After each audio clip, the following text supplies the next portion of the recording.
if you would turn with me to Genesis chapter 16, verses 11 through 13. Genesis 16, 11 through 13.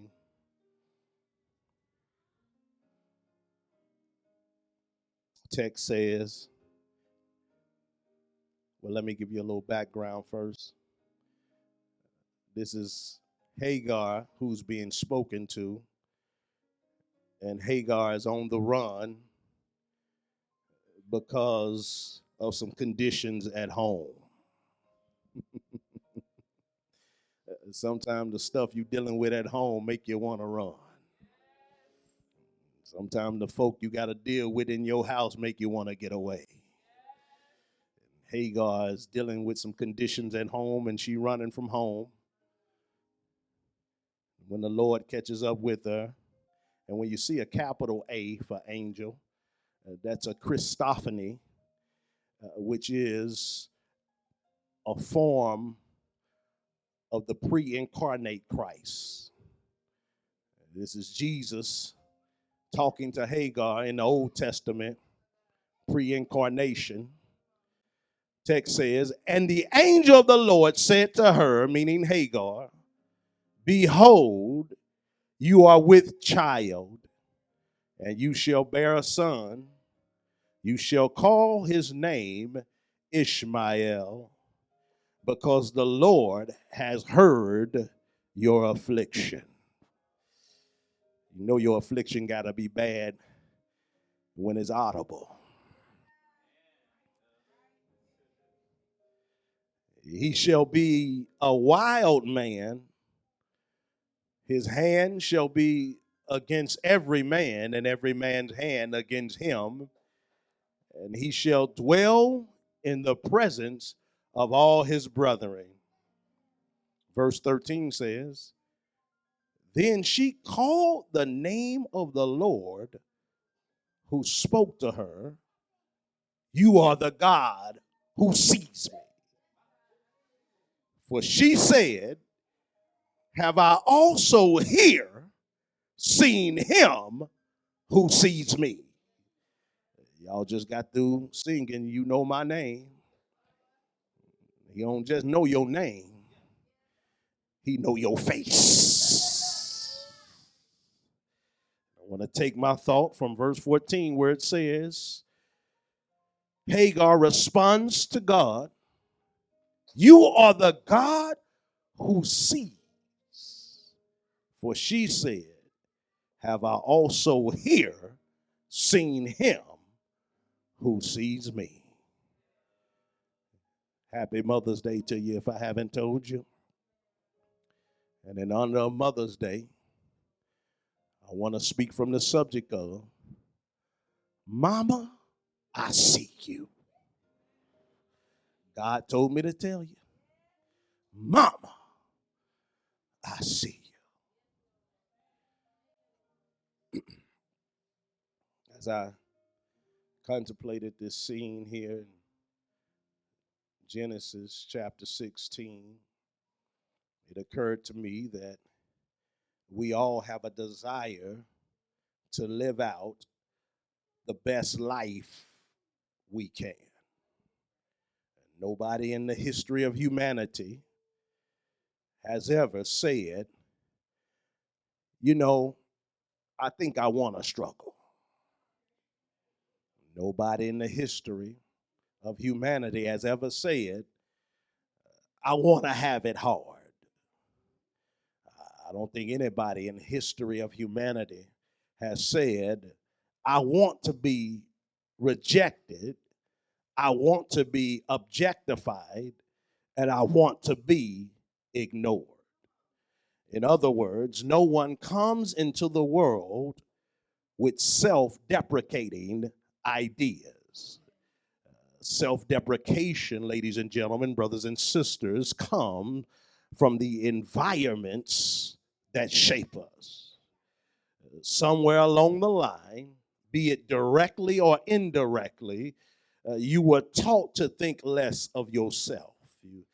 I'll prove it to you because most of the time, when a person is a little kid, they have big dreams.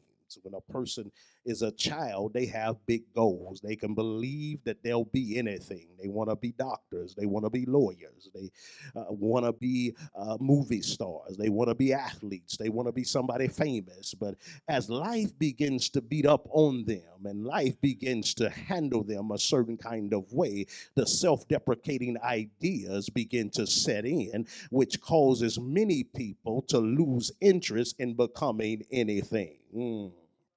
You were taught self-deprecation somewhere along the line, be it directly or indirectly. You were taught to think less of yourself. And this prompted me a few years ago to do a quick study on the hashtag living my best life. And what I noticed is most of the people who use the hashtag living my best life had a story before they came into their best life. And some of them had weight loss stories. Some of them had sobriety stories. Some of them had abuse stories. But most importantly, all of them took their story and converted it into their best life. And what I need you to understand, ladies and gentlemen, brothers and sisters, is your best life usually comes after some of the most embarrassing experiences you've ever had. Sometimes you've got to call roll on the things that should have happened, but it didn't. They left me, but God. They shamed me, but God. They wanted me out of the way, but God. They thought I wouldn't make it, but God. And the truth of the matter is, there's a litany of things that you can point to that would have happened, that could have happened, and in many cases should have happened, but God. I can think about that this week. I was in my prayer time, in my prayer closet, and I rolled over on my back and began to lift my hands, angel, and tears began to stream down my face. The past 5 months have been very difficult for me, but God. I had 3 and 4 papers due a week, but God. Had some changes on my job, but God. Had some things go on in my body, but God. Had some stuff dealing with my wife, but God. Oh God, got to thinking about all the things that could have went wrong, that should have went wrong, that would have went wrong, but God. And you should have a but God in your spirit. You should have a but God on your mind. You should have a but God in your heart. Because when you look back over your life in some area or another, there's a whole lot of things that would have happened, that could have happened, that should have happened, but God. I was thinking back a few years ago when I had to go into Memphis and preach after my brother had passed away. I got him on my heart, but I got an assignment before me, and I had to go and do God's will in the middle of it all, but God. If it wasn't for him, I wouldn't have been able to make it. If it wasn't for him, I wouldn't have been able to take it. If it wasn't for him, I wouldn't be here right now. But God, the pandemic, but God, doors shut on me, but God, people laughed at me, but God, people turned their back on me, but God, people forsake me, but God. The truth of the matter is that all of us who has a testimony that's worth any of salt, all of us who have a testimony of any weight, all of us who have a testimony of any substance can't have a testimony without but God. Yeah, I've been going through some things, but God. And somehow, throughout all that I've been through, throughout all that I faced, throughout all of my struggles, somehow God made a way for us to find purpose through crisis. purpose through crisis. Yeah. Ooh, that thing should have killed me, but I got purpose from it. That thing should have took me under, but I found my purpose in it. That thing should have had its way with me, but my purpose came out of it. That thing should have abused me, but my purpose, oh, God sustained me. God will give you purpose from your crisis. And no one fits the description of finding purpose through crisis like Hagar. Hagar, watch this, was put in a situation that she should never have been asked to be in the first place. We hear so much about Abraham and Sarah, and we hear their story, and we often identify with their story. Oh, God. Why? Because they had a bigger promise. We identify with big promise. We identify with big outcomes, big statements, and big vision. We identify with that stuff, and ain't nothing wrong with it because I identify with it. Oh God, Abraham and Sarah were promised by God that they would give. He would give them a son who in turn will produce a great nation, the size of which no one could count. And the reason why we identify with them more is because their lives are symbolic of faith and promise we want for ourselves. Yeah, I want that. I'll take some of that. I'll take that kind of vision. I'll take that kind of purpose. I'll take that kind of promise. We want it for ourselves, so we identify with it. And ain't nothing wrong with that. I ain't beating you up for thinking big. I ain't beating you up for thinking that God is able to do exceeding abundantly and above all that you could ask or think. I ain't, oh God, I ain't beating you up for believing God on the level of Abraham and Sarah. Ain't nothing wrong with it.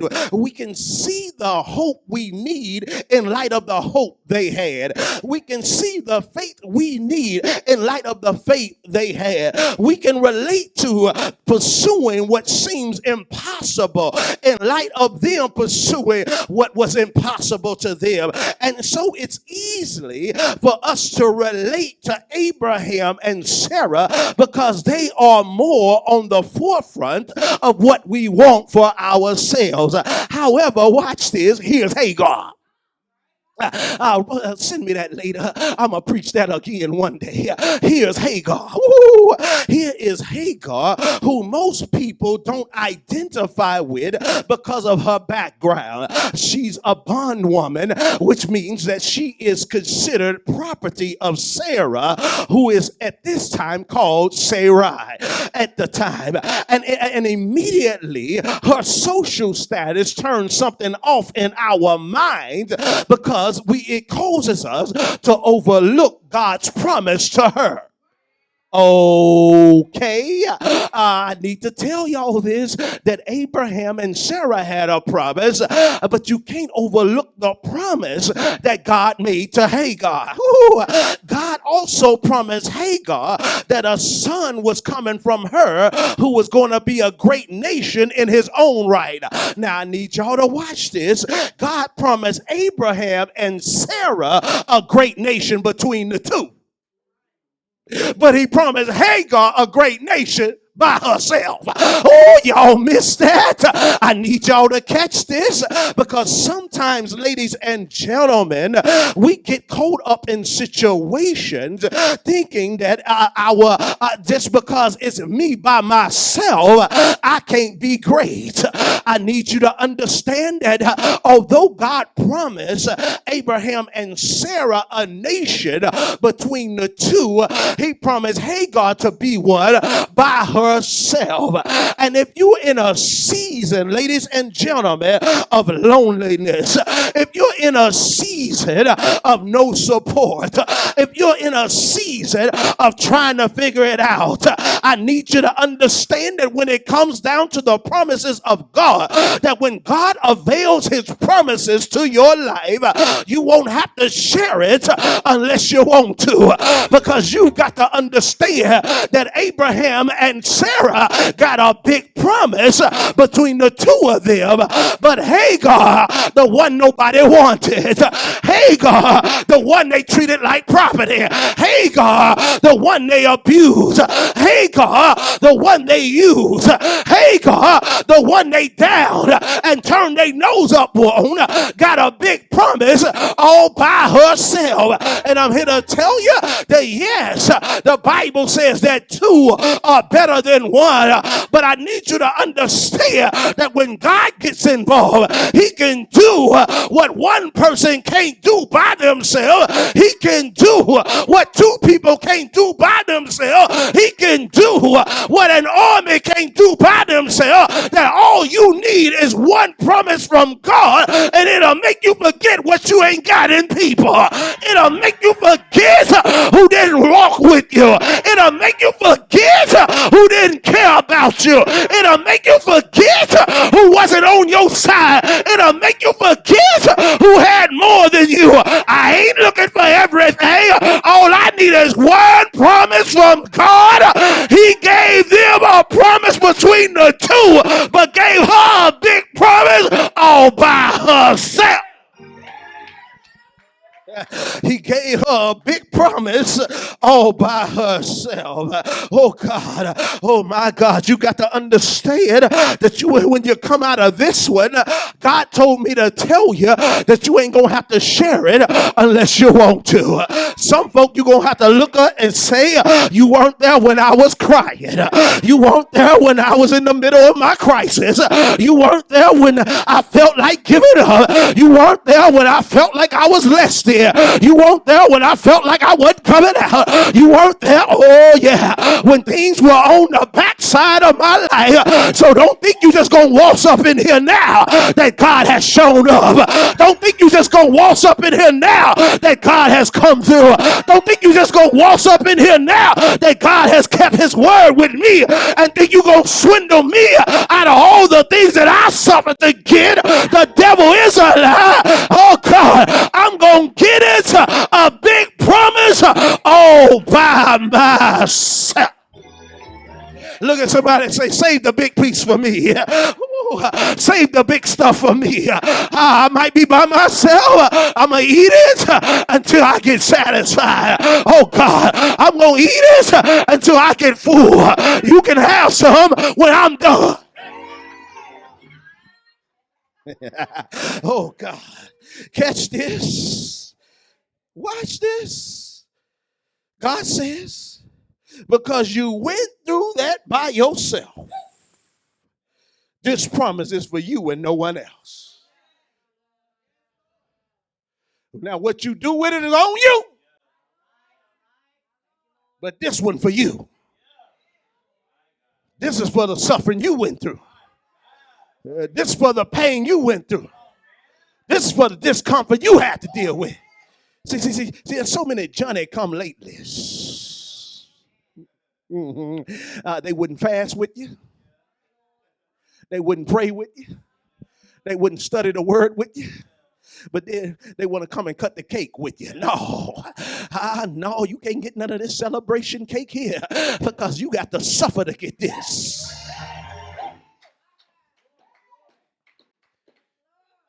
Watch this. Another thing I notice about Hagar is Moses, who wrote Genesis, is very descriptive of the women in Genesis, except Hagar.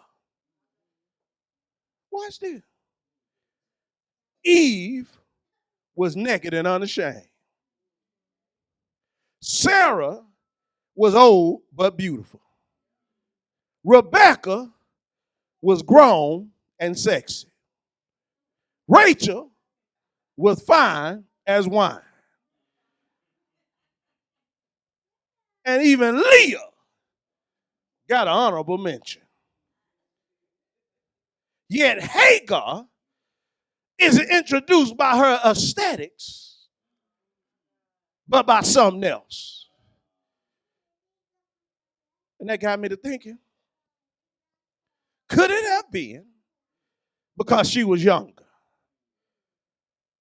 Could it have been that she was young, and that's why she came up in the story when Sarah recommended her to Abraham? But you got to understand, there was other young handmaids there. Could it be that she was the closest in proximity to Sarah, and that's why Sarah recommended her to Abraham to conceive a child with? Possibly, but again, she wasn't the only one in proximity. It's interesting that Moses introduced Hagar not by her beauty, but by her nationality.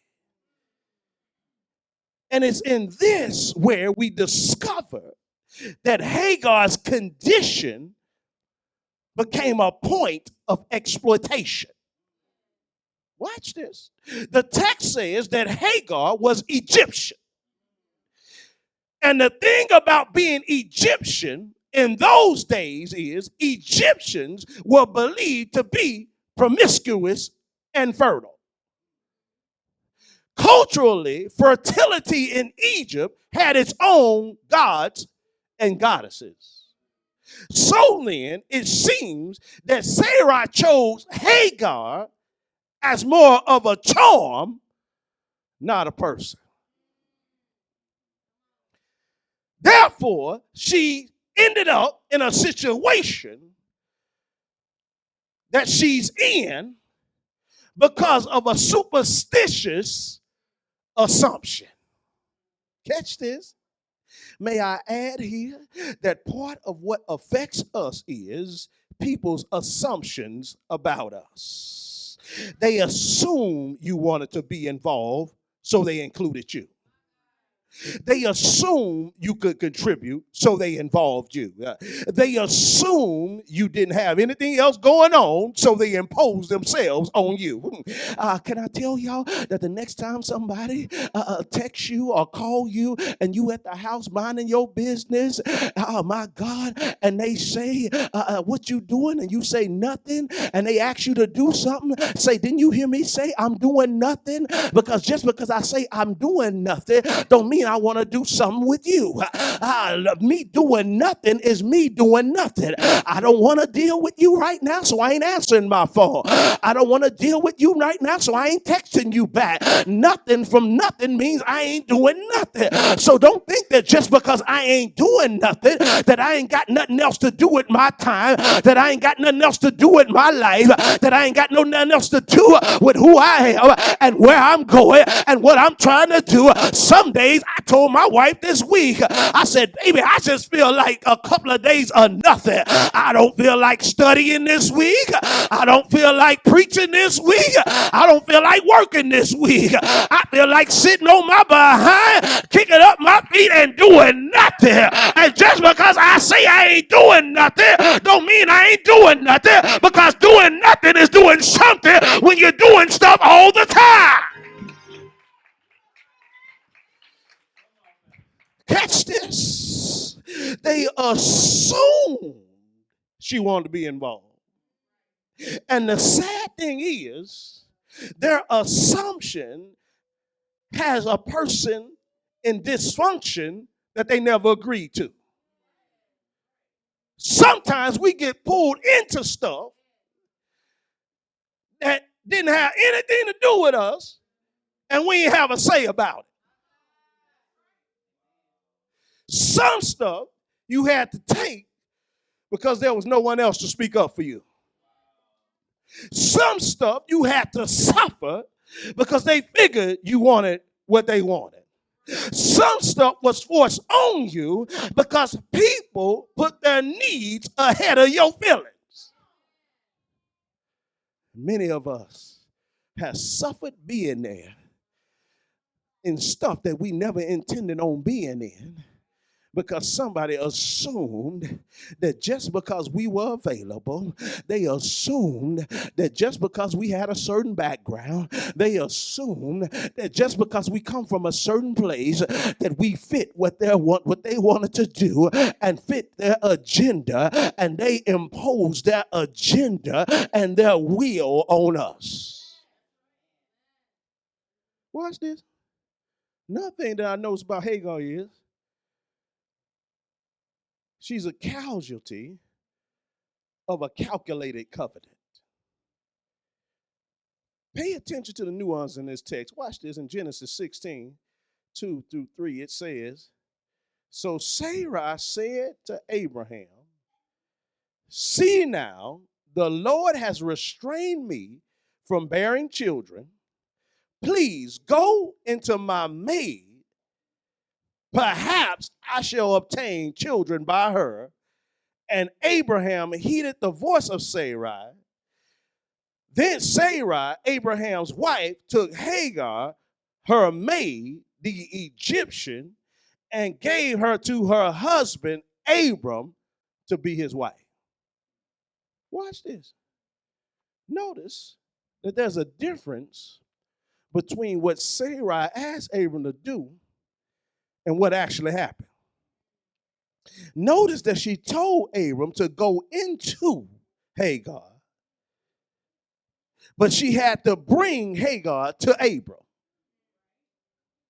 The text says that Abram heeded Sarai's voice, but he wasn't moving fast enough. So Sarai brought Hagar to Abram. Watch this. Although Abram hadn't seen the promise of God yet, he still understood the importance of covenant. Ask me why. In chapter 15, God told Abram that a child will come from his body, but he didn't mention Sarai's part until chapter 18. We're in chapter 16. We ridicule them for including Hagar. But the truth is, they only had half of the promise when they included her. And I said that just say this. I believe that the reason Sarai brought Hagar is because Abram wasn't moving because he was thinking. Oh my God. Watch this. He was thinking, but he didn't pray. He didn't ask God, is this you? He just sat there and was processing what he knew God told him. But because Sarai was impatient, she brought Hagar to Abram, and he had a split-second decision to decide, am I going to trust God or am I going to trust my flesh? And he made the decision off of half a promise. Oh God, how many times have we made a decision when we didn't have the whole promise? Oh God, God told Abraham, a child is coming from your body, but he never told him that Sarah was going to be involved until a couple of chapters later. Oh God, but they made the mistake in between the promise that he gave to Abraham and the other part of the promise he had for Sarai. And could it be that the reason that God didn't give Sarai all of the information just yet was to see what you were going to do with the little bit of promise that I gave you? Let me see how you handle this part of the promise first. Oh God, before I give you the rest, let me see how you handle this part of the promise first before I show you everything. Because God ain't showing us everything that he gonna do just yet. Sometimes he'll give us a little bit to see how we handle it before he give us the whole story. And if we fumble the little bit, God, now he got to make back up what we messed up in between. Sometimes you've got to learn how to talk with God in the front of people who are trying to rush you into something before you ready. I noticed something in the text. It said every time God talked to Abraham, Abraham was by himself. Oh God! But when Sarah came trying to get Abraham to do something, Abraham should have started talking to God in front of her like he had been talking to God by himself. And sometimes it's our unwillingness to have a conversation with God in front of people that gets us in trouble. If I would have prayed in front of somebody, then maybe they would have saw what I saw in God. If I would have opened up my mouth in front of somebody about God, then maybe they would have understood where I was coming from. Abram did all of that talking with God in private, but was embarrassed to ask him, Lord, is this you, in front of his wife? And I'm here to tell you, ladies and gentlemen, brothers and sisters, until you get bold enough to ask God if it's him in front of other people, you will always get yourself into a mess, because people don't have a problem pushing you into something.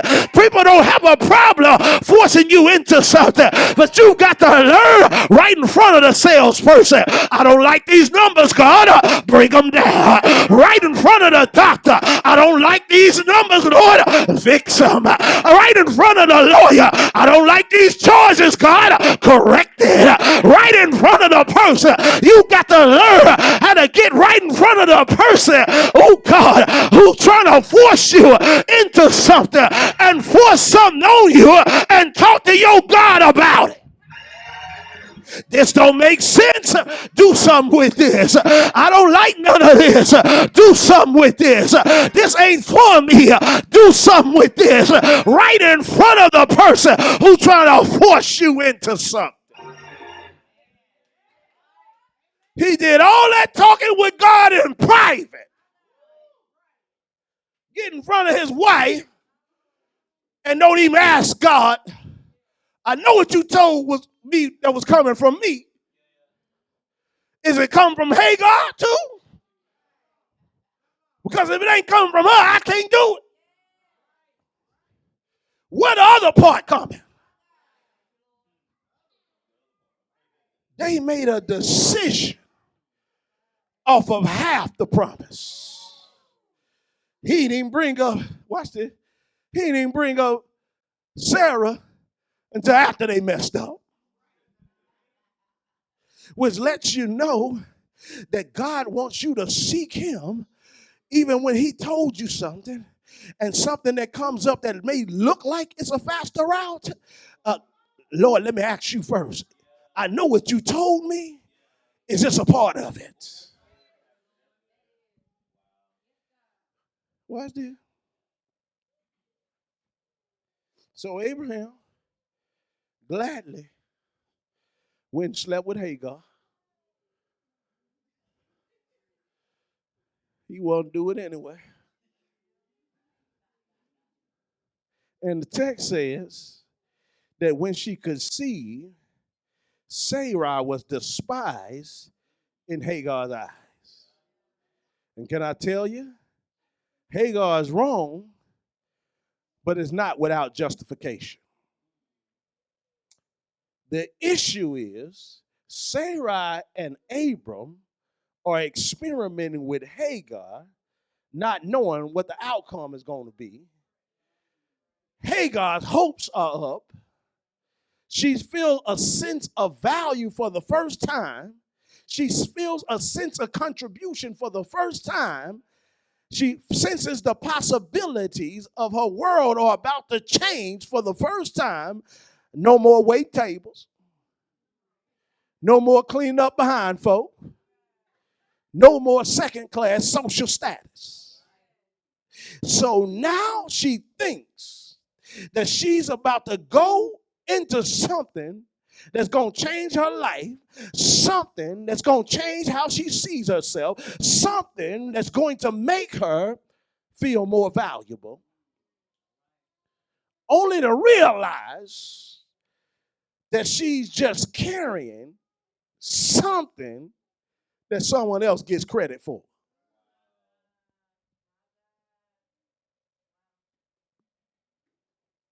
Can I tell you? Be mindful of the spite that comes from being used. When you realize that folks are just using you, it can become spiteful. And sometimes you carry what you're carrying without showing folks how it's affecting you. You've got to learn how to keep a straight face, even though you know some people are playing you. Why? Somebody asked me why. The reason why you got to keep a straight face is because if you don't handle their drama gracefully, they'll never take responsibility and will make you out to be the problem. Watch this. The text says, and when she, meaning Hagar, saw that she had conceived, her mistress became despised in her eyes. Then Sarai said to Abram, watch this, my wrong be on you. I gave my maid to your embrace, and when she saw that she conceived, I became despised in her eyes. The Lord judged between you and me. Okay, here's what I'm talking about. Some people never take responsibility. Some people always put their bad decisions on someone else. Sarai turned around and made it seem like that Abram worked it on Hagar to the point, well, now Hagar don't like her because she thinks she can take her place. No, Sarai, you set the situation up. You put them together. You set them up. You got Hagar all together. You got her all perfumed up. You got her all dolled up. You got her hair fixed. You got her nails done. You made her look good. And now all of a sudden, when your man did what you told him to do, now you don't want to take responsibility for your part in it. You want to put it on them and make it seem like they're the ones who conspire to despise you. Some people never take responsibility for their part in the situation. Some people never take responsibility for what they did. They always look at what you did and what you said and what you committed to, but they ignore the fact that they asked you to do it. Don't you get tired of folk who, when you do stuff, when they ask you to do it, and they turn around and make it seem like you did it on your own because the outcome ain't what they wanted? Oh, baby, you got to stop making decisions about how you feel about the things based on the outcome. You asked for this. You asked for us to come together. You asked for us to become one. You gave her to me, but now you want to put it on me and make it seem like it's us conspiring against you. Watch it. So now, everyone has an attitude about how things are going. Sarai mad at Hagar.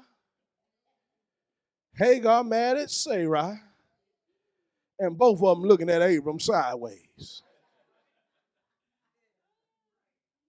And the text says that Abram told Sarai to deal with Hagar however she wished. Sarai dealt harshly with Hagar, and so she fled her presence. And I believe the disappointment caused her to flee more than the punishment. Want me to say that again? The disappointment caused her to flee more than the punishment, because truth is, we can all handle something hard if there's a reward for it. However, the idea that I'm expected to endure hardship with no honor, hardship with no respect, hardship with no care, will make you want to flee. And some of us aren't on the run from people. Some of us are on the run from outcomes that produce no reward. Say that again. Some of us are on the run from people. Some of us are on the run from outcomes that produce no reward. Hagar knows that there's no reward as long as she stays with Abraham and Sarai. And one of them gave, watch this, one of them gave the order to use her while the other one gave the order to abuse her. Sarah gave the order to use her by telling Abram to sleep with her. Abram gave the order to abuse her by telling Sarah to be harsh to her. And it was the abuse and the abuse that caused her to flee. And when you're between being used and abused, you know that in the end, you can't do nothing but lose. Why would I stay in a situation where I'm used and abused? Why would I stay in a situation where people are just taking advantage of me and objectifying me and using me in any kind of way they use and they choose and then throwing me aside when they feel like it? So she ran for her life. She ran to protect her future. She ran to protect what she was carrying, her unborn child.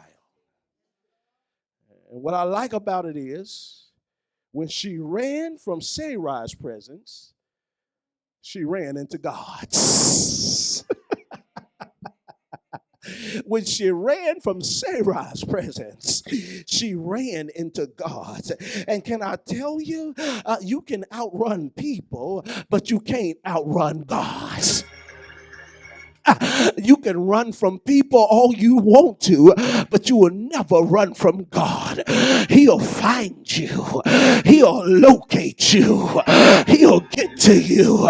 Watch what the text says. The text says that he found her, which means that God, when she ran, God went after her.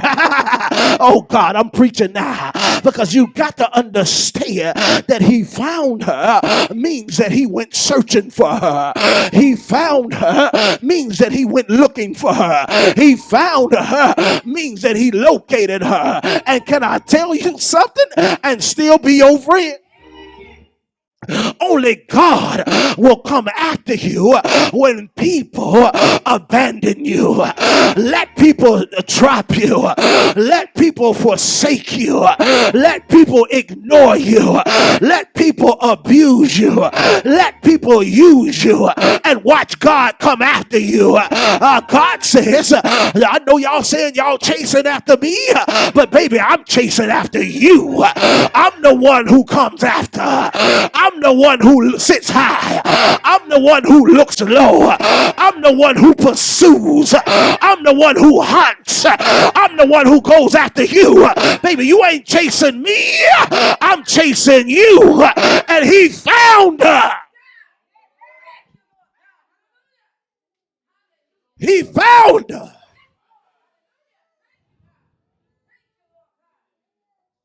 Watch this. Text says he found her.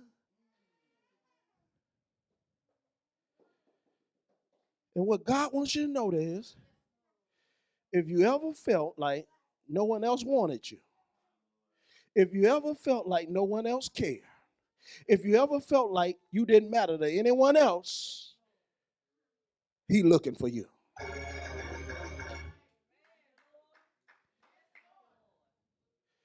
But watch this. He didn't just find her. He found her by a spring of water. Water represents life. But it's an oxymoron because she ran into a wilderness. Yet, in her wilderness, oh God, help me communicate this, Lord. She ran from her home into a wilderness. Your home should be the place where you have the most peace. Your home should be the place where you have the most protection. Your home should be the place where you have the most joy. Your home should be the place where you have the most comfort. She couldn't find none at home, so she ran from her home into a wilderness. And it was in a wilderness where she found the presence of God and a spring of water. Can I help y'all to understand something here? You got to understand that in a wilderness, sometimes what you can't get from the comfort of your home, you may feel like you in a wilderness, but God will meet you in the wilderness and give you what you can't get at home in a wilderness. He'll give you presence in a wilderness. He'll give you water in a wilderness. He'll give you shade in a wilderness. He'll give you comfort in a wilderness. She couldn't get it at home, but she got it in a wilderness. And I'm here to tell you, ladies and gentlemen, brothers and sisters, you may feel like you in a wilderness, but there's an oasis in the wilderness. There's purpose in the wilderness. There's springs of water in the wilderness. There's life in the wilderness. She found God in a wilderness.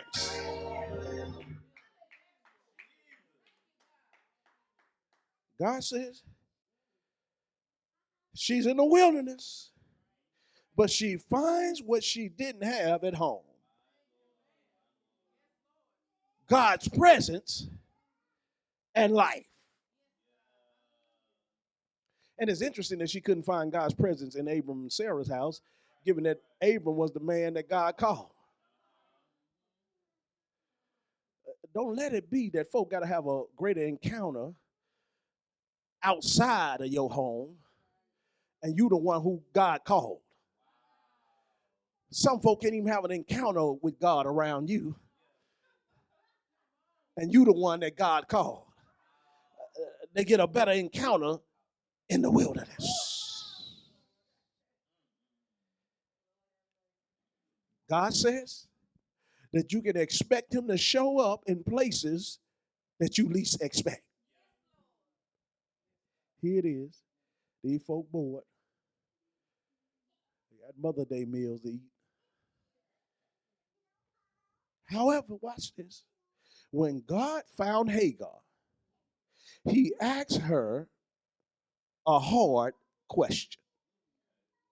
Because the truth is that although she was in the wilderness, and although she ran into God's presence, and although there was a well, a spring of water there, that didn't exempt her from hard questions. God asked her a hard question. You know what he asked her? He said, Hagar, Sarai's maid, where have you come from and where are you going? Here it is. This is a poignant question because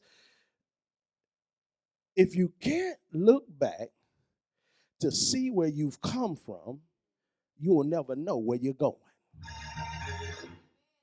Watch this. Hagar had been running,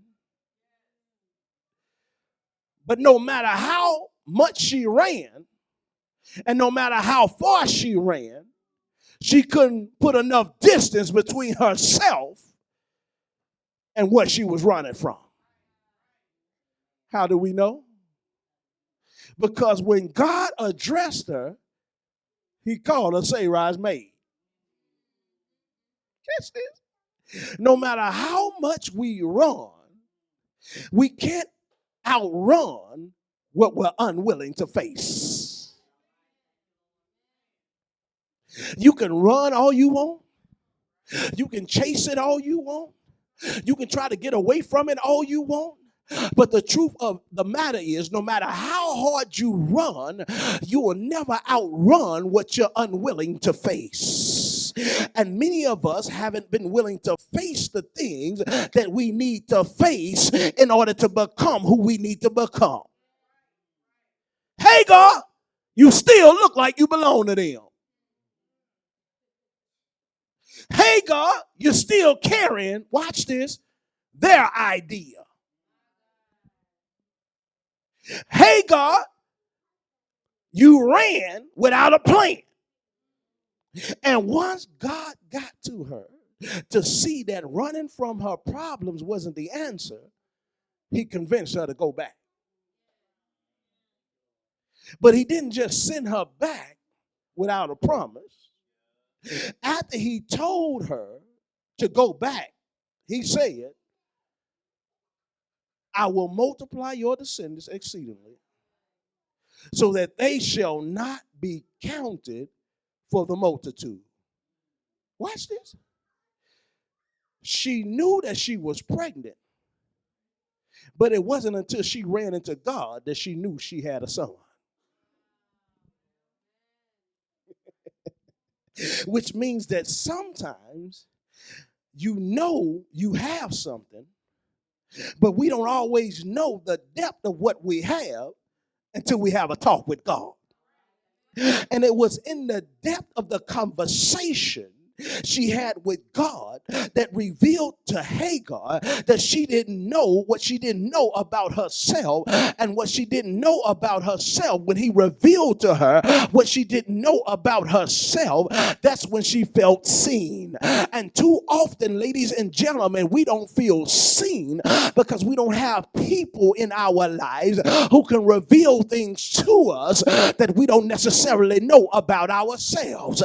And the only way we can get somebody to reveal something to us about ourselves is that we've got to have a conversation with God. And God says, hey God, you running without a plan. Hey God, you running with someone else's idea. Hey God, you're running looking like other folk. But I need you to understand that I see you. And although they may not see you, I see you. Although they may not value you, I value you. Although they may not feel something about you, I feel something about you. I'm going to love you until your next level. I'm going to love you through the next door. I'm going to love you until your purpose. I'm going to love you until your future. I'm going to love you until what I created you to be. Mama, I see you. They may not see you, but oh God, they see you as a slave, but I see you as mama. They see you as property, but I see you as mama. They see you as a tool, but I see you as mama. They see you as something to play with, but I see you as a mama. And mama, because I see you, I'm going to give you a future. Mama, because I see you, I'm going to give you a purpose. Mama, because I see you, I'm going to do the unthinkable. I'm going to do the impossible. I'm going to do what no other power is able to do because I see you, mama. They don't see you like I see you. They don't love you like I love you. They don't care for you like I care for you. They won't cover you like I'll cover you. But mama, I see a future and a purpose in you. Give me some music. Watch this. He sends Hagar back because after all she carrying their idea.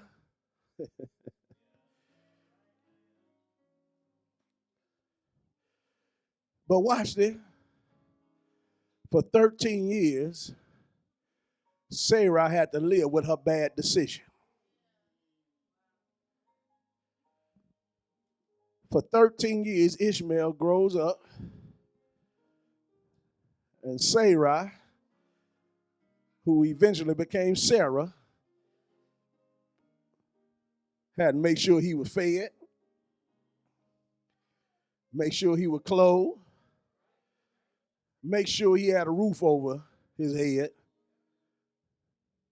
For 13 years, Hagar's in harvest because of Sarai's bad decision. So you got to understand that when people make decisions, especially decisions that affect you, God will take their decision and make them live with it for a period of time and deal with it while you receive the benefits. But it wasn't until Sarah, Isaac was born, and Sarah saw that Ishmael mocked Isaac, that Sarah told Abram, put the bondwoman and her son out. Now watch this. Abraham was reluctant about doing it for the sake of his son. Remember the last time when Sarah told him to go into Hagar, he ain't pray about it. This time, he corrected his mistake and had a talk with God.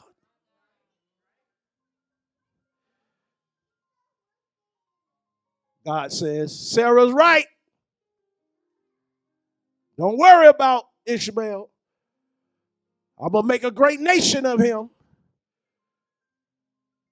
But my promise is through Isaac. Notice that everybody's all of a sudden learning their lesson from the mistake they made the first time. And too often we repeat the same mistake and don't learn a lesson. They made the mistake of not consulting God the first time. Second time, they consult God. And the text says that Abram took a skin of water, a little bit of bread, and the son, Ishmael, and put them all on Hagar's shoulders, which was conveying that the responsibility of this son is all on you now, Hagar. You've got to see him to his destiny. Watch this. She wanders into the wilderness again, almost to the point of death. The water has run out. The bread has run out. She sets Ishmael under a shrub and steps back as if she can't bear to see him die. And she begins to pray. And guess what showed up again? Text says that after she prayed to the Lord, she lifted up her eyes and saw a well. Could it be the same well that gave her life 13 years earlier? Found her 13 years later, fed and nourished her and her son, got him enough strength to get to civilization, and she married him off. But it was a word from the Lord that set everything into play.